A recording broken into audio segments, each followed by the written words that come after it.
саламатсыздар ма оқушылар?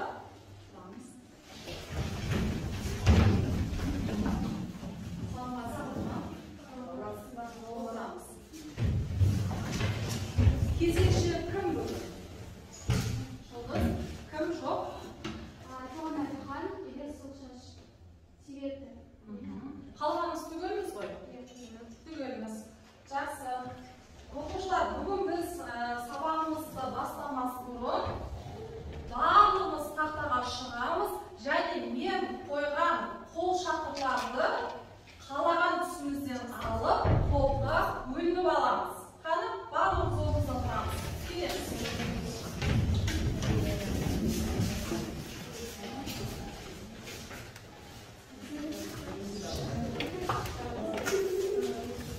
Бірінші топ сары, маvi топқа жасыл, екінші топқа одан кейін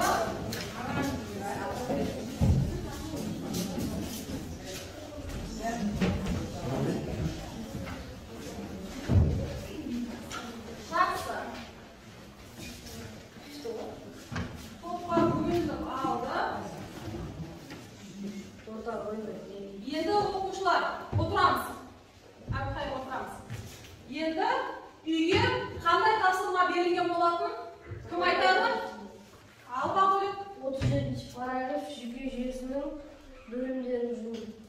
Жолын, яғни үйге жолын, жүйке жүйесі берілген болатын, я? Алып отырамыз. Жолын, жүйке жүйесі жалпы 3 топқа бөлінетінін білеміз, оқушылар? Қандай еді? Ми, жүйке жүйелер және жолын. Өте дұрыс. Ал енді еске түсіріп алдық. Енді кім үй тапсырмасына дайындалып келді? Тағы.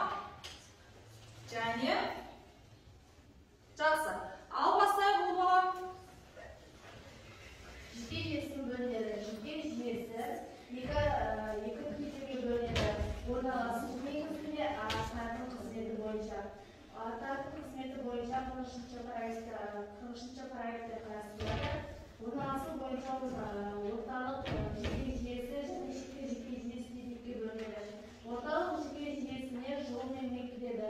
Орталық жүйке жүйесін қысқартып ОЖЖ деп айтады, яғни орталық жүйке жүйесі. Шеткі жүйке жүйесіне жолмен мидан басқа жүйке жүйелері кіреді. Жылында барлығы 31 сегмент бар. 31 сегмент бар.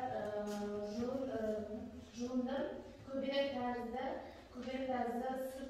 сырзат қошақтырады.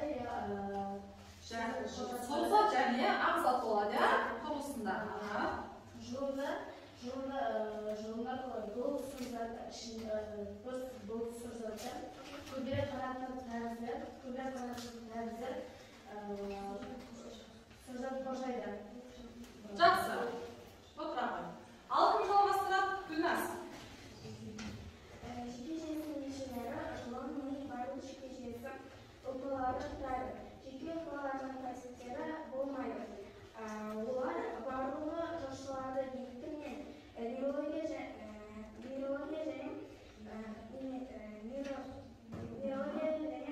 нейрондар болып екіге бөлінеді.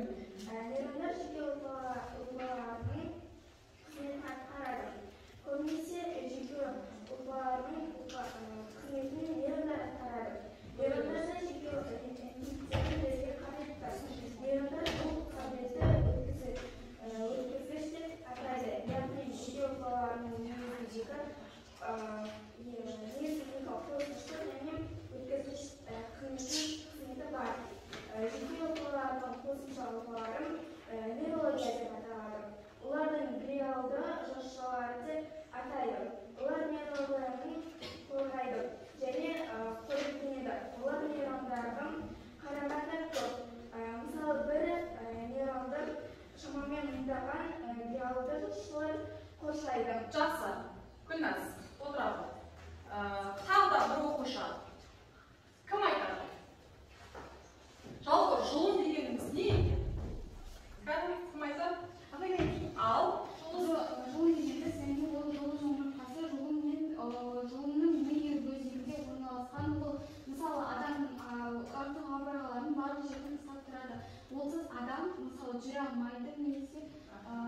зақымдалса, иә? Өте керемет. Жұлын қай жүйкелермен байланысады? Тікелей қай жүйке жүйесіне байланысады? Ми. Иә, өте дұрыс. Және жұлын арқылы қай жүйкелер жүйесіне кетеді? Омыртқа арқылы бүкіл жүйкелер жүйесіне айналады, иә? Өте жақсы. Енді бұл жерде 3 оқушыны жақсы деген бағамен бағалаймыз.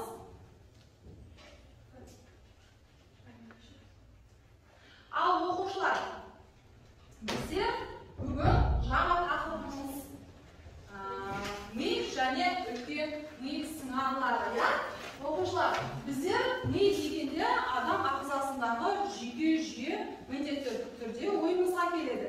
Демек, адамның ағзасының барлығы мидан, жүйке жүйелерден және жұлыннан тұрады. Біз білетініміз айдан анық, иә? Миымыз, үлкен ми сыңарлары бірнеше бөлікке бөлінеді екен. Қарайықшы, мына суретте берілген үлкен ми сыңарлары шүйде бөліп, маңдай, самай және төбе бөлінген. Үлкен ми сыңарлары осылай көп бөлікке бөлінеді екен. Енді оқушылар, мен мына видеоны қоямыз, осыған назар аударып тыңдап аламыз.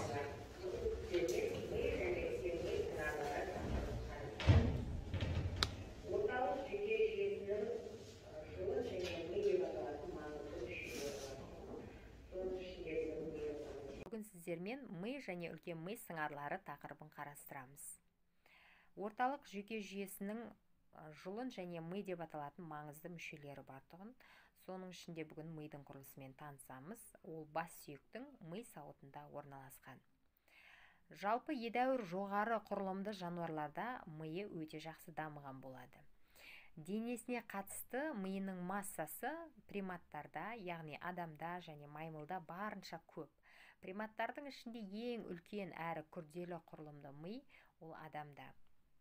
Ғалымдар жануарлардың даму дәрежесін миының массасын дене массасына қатысты салыстырып бағалайды. Сондықтан да адамның көрсеткіштері бірінші орында тұр. Мидың сұр және ағзаты жұлынға қарағанда басқаша, керісінше орналасады. Яғни сұр зат сыртында, ал ағзат ішінде болады.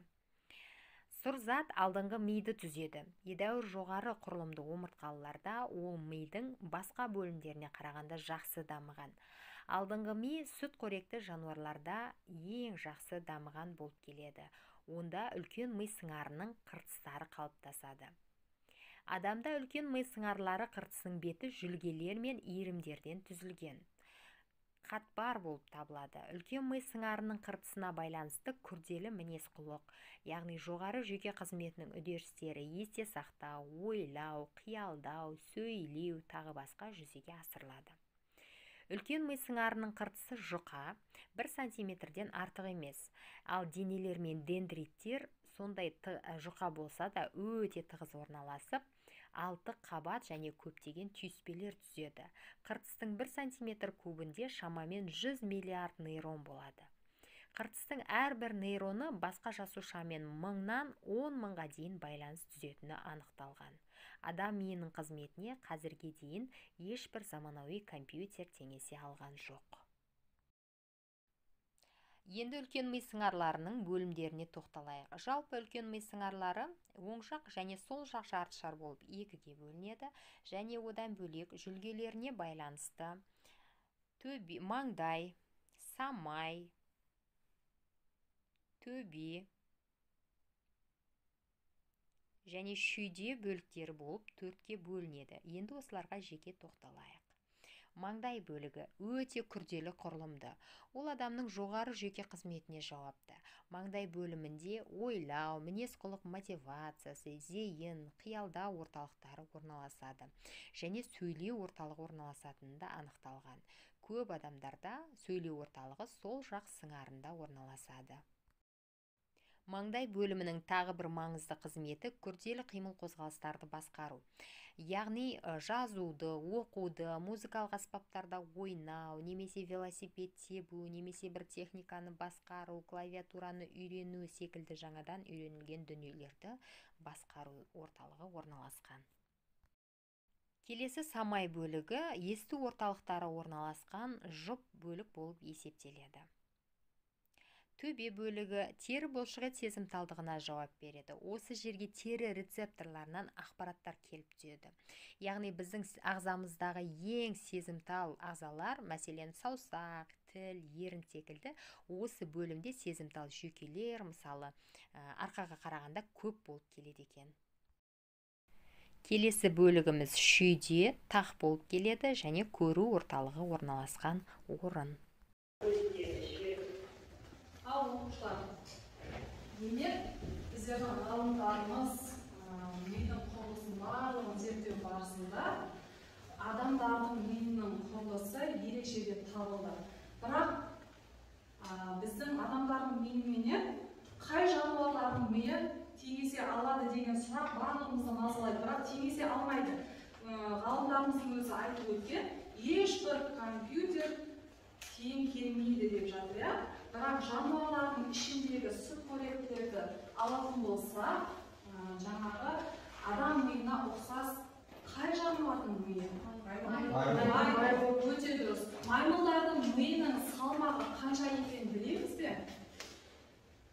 Небәрі 450-500 грамм болады екен. Ал ересек адамдардың миының салмағы қанша болады? Білеміз бе? Жоқ, 3000-ға жетпейді. 1400, яғни 1 килограмм 400 грамм, немесе 1 килограмм 500 грамм. Осы ғалымдарымыз, біздің биолог ғалымдарымыздың барлығының ми көлемін тексеру барысында әр ғалымдарда ми салмағының көлемі әрқалай болған екен.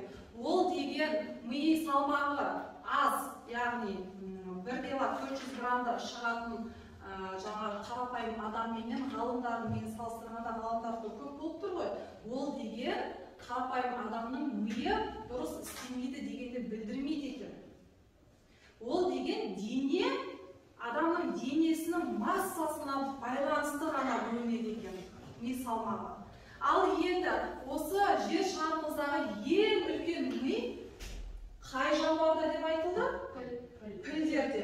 Өте керемет. Пілдерде массасына, дене массасына қарай олардың миының салмағы өте жоғары болады.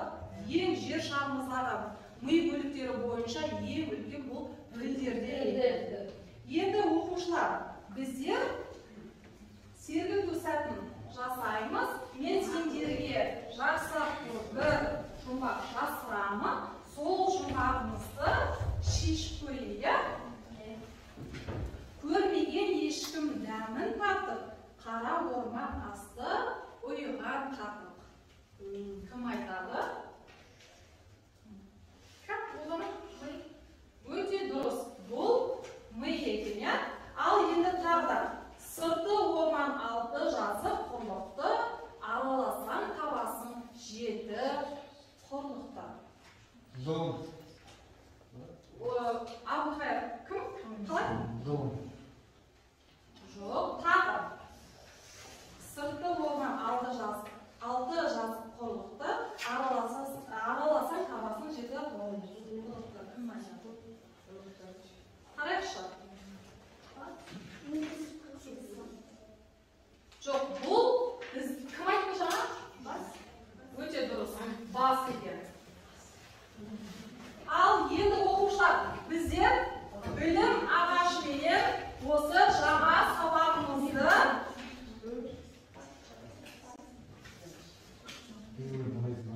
қалай түсіндік екен? Бұл білім ағашында жемістер берілген. Бұл жемістердің әрқайсысында сұрақтар бар. Ол сұрақтарға біз жауап берсек, бұл жемісті өзімізбен алып кетеміз. Қана, кім шығарды? Алып кеттік.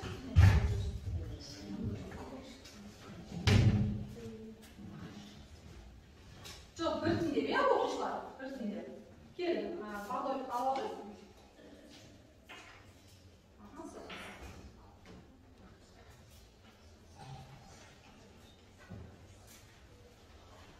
Маңдай бөлігіне анықтама береміз. Енді қалғандарымыз отырамыз.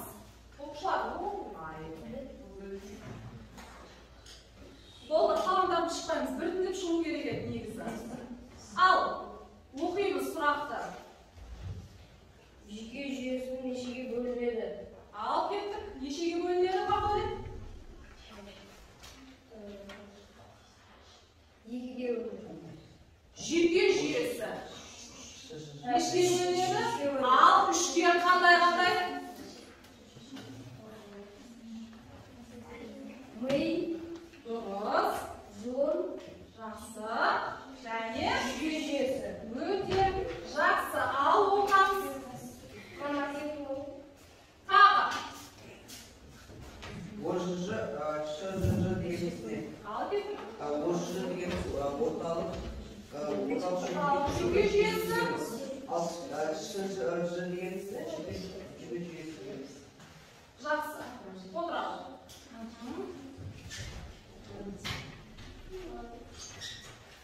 Тағы. Кім?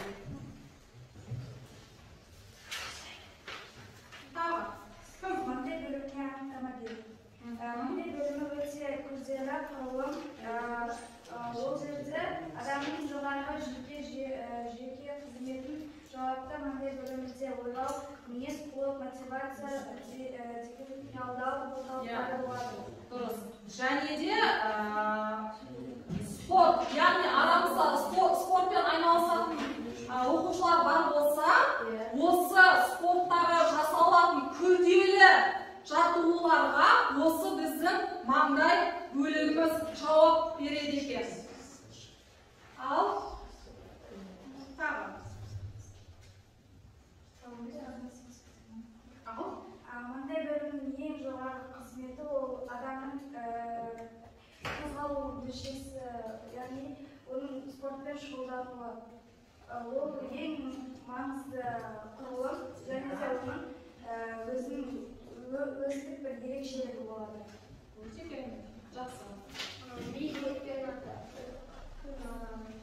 өтпеді, беспек мидірді.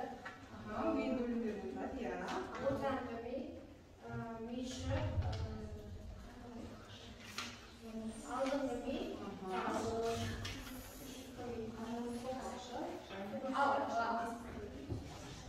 Жақсы. Енді отырalım. Тағы кім шығады? Bir оқушы қайталап шықпаймыз, иә? Ал келе отырған. Біртіндеп шығайық, иә? Біртіндеп апай.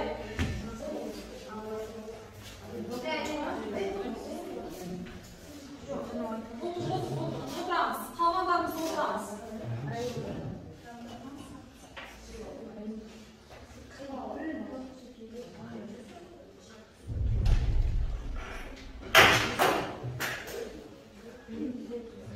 Адам миының салмағы қанша?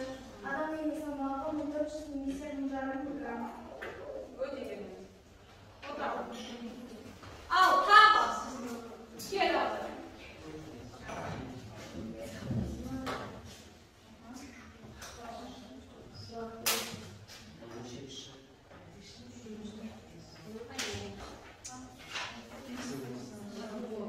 Ал кеттік.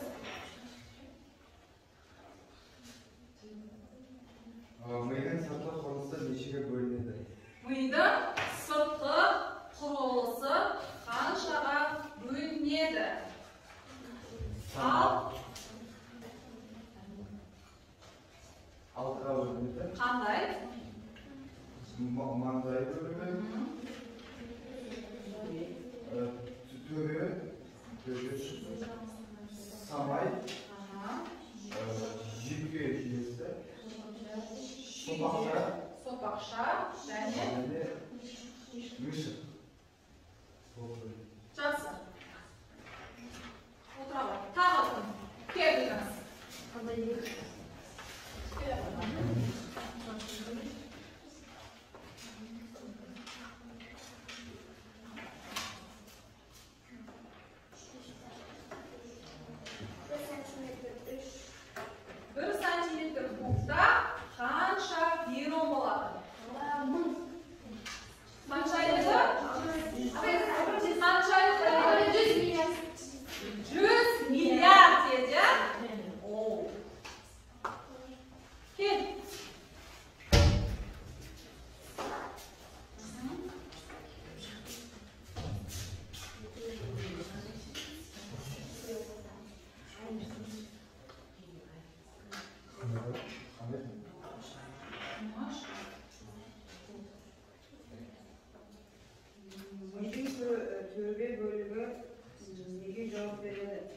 мидың төбе бөлігі неге жауап береді?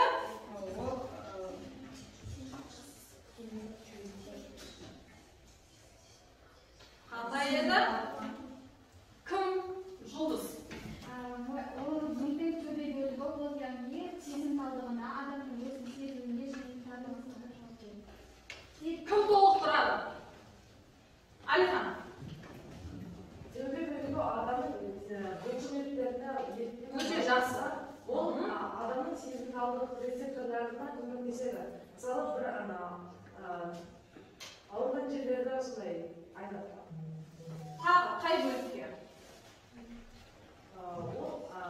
Мысалы, өте дұрыс.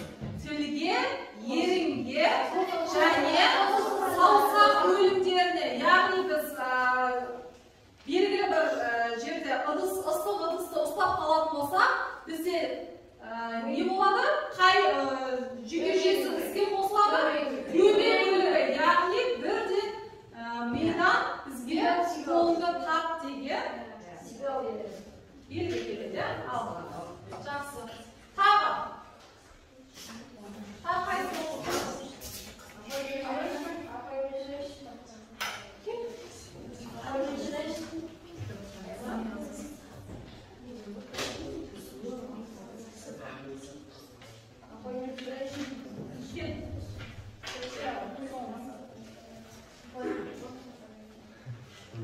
Қазіргі таңда массасы бойынша ең жоғары ми. Ол ең жоғары ми ол кімде? Ми ол адамның массасы денесіне байланысты болады. Ал қазіргі таңда ең ауыр ми ол тілде. Өйткені тілдің өзінің массасы көп. Сол себептен мидың тілі үлкен. Солма болады, салмағы. Сол себептен оның миының көлемі де жоғары болады. Ал келесі. Кім? Айсен.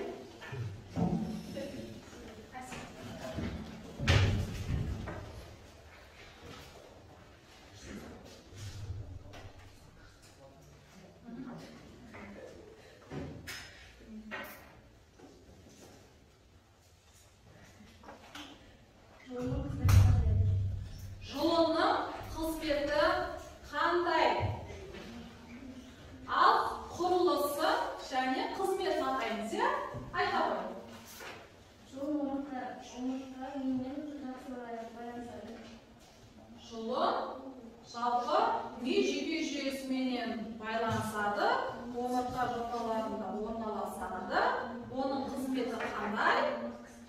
Омыртқалардың зақымданудан сақтайды.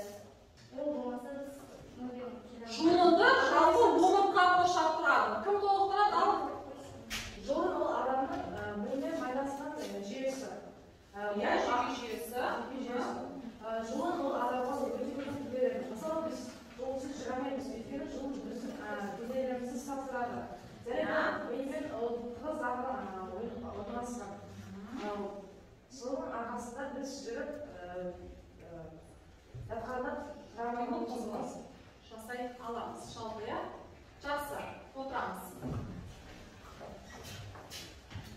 Енді оқушылар, дәптерімізді ашып, бүгінгі тақырыбымызды жазып қояйық.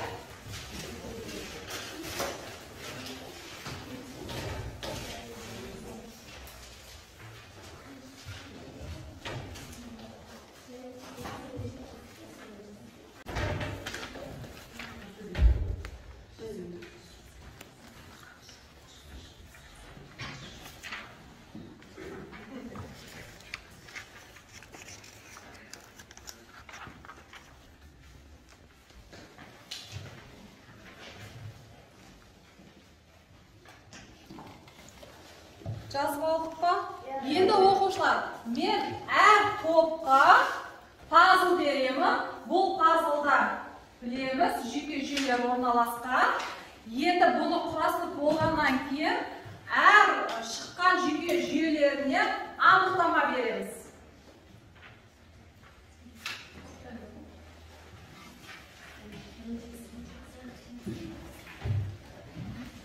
Қарастырамыз.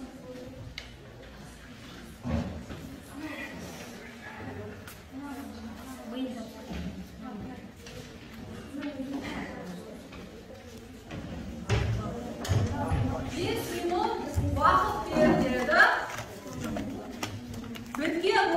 Қосыла. Жай ғана қол көтереміз.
бас сауды деп атаймыз, иә? Ал Самай бөлігі есту органы.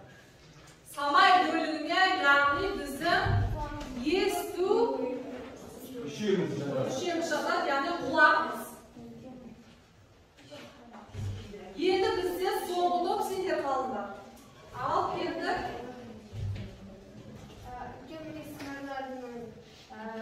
Үлкен медициналардың қызметі ол есті сақтауды және түзелерді, тыңдауды, ойлауды жүзеге асырады.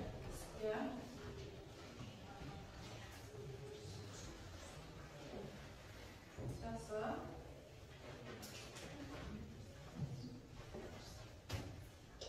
Тағы не айтамыз?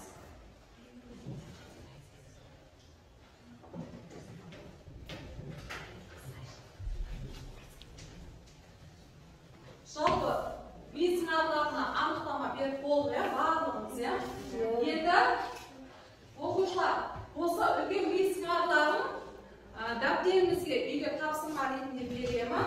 Дәптеріңізге міндетті түрде конспектті жазамыз. Бүгін мен жақсы сабаққа қатысқан оқушыларды бағалаймын.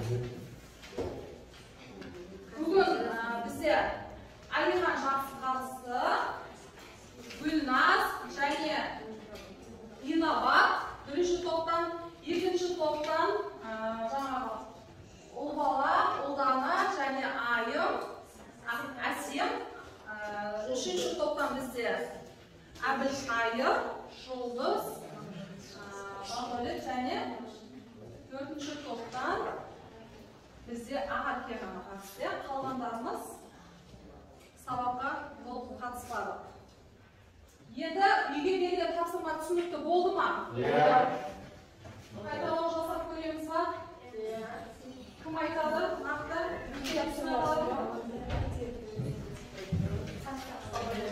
Ал, кім? Үлкен медициналары? Еміз медаттыға? Ал кетіп? Үлкен медициналары сендер төрт топқа бөлінеді. Маңдай, шеке, төбе және самай бөлігі бөлінеді. Маңдай бөлігі өте күрделі құбылға жатады. Ол адамның жоғары жүйе қызметіне жауапты. Ондай бөлімде ойлау, мінез-құлық, мотивациясы, зейін, қиялдау орталықтар орналасқан. Ондай бөлімде бар маңызды қызметі күрделі қимыл қозғалысы басқару. Көп адамдарда сөйлеу орталығы осы маңдай бөлігінің сол жақ сызбаларда орналасқан. Төбе бөлігі тері бұлшық ет сыздауына жауап береді. Адамның ыстық зат қалған кезде қолды тар деген сигнал немесе суды ысылған кезде қолды тар деген сигнал беріп тұратын маңызды бөлімге жатады. Шүйде бөлігі ол көру орталықтары орналасқан орын, ал самай бөлігі ол есту орталықтары. Жақсы, Гүлназ. Мен көбінесе маңдай бөлігі, төбе бөлігі, самай бөлігі, сыбақшаның шүйде бөлігі бөлінеді. Маңдай бөлігі деген нәрсе, маңдай бөлігі өте күрделі құрылымдар. Ол адамның жоғары жүйке қызметіне жауапты. Маңдай бөлігінің ойлау, мінез-құлық, мотивация, зейін, қиялдау орталықтарына орналасқан. Маңдай бөлігінің сөйлеу орталығы орналасқан, анықталған. Төбе бөлігі. Қандай қызмет атқарады?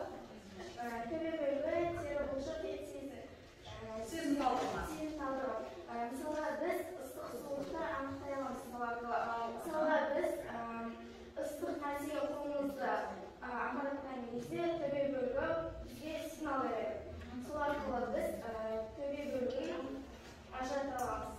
Енді оқушылар, қарайшы, біздерде осы ми бөліктерді салмағы бойынша әр қалай келеді, жануарлардікі және адамдардікі әр қалай келеді. Енді мидың массасы бойынша ақау бар немесе жоқ деп салмағы шешеді ма?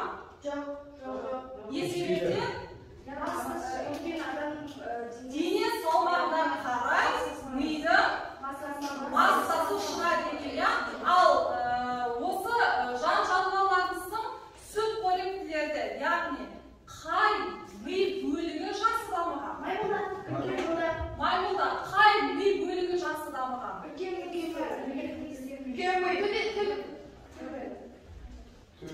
Ал маңдай бөлігі. алдыңғы маңдай бөлігі.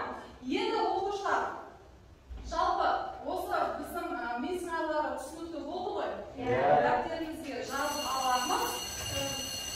Сабағымыз аяқталды. Сау,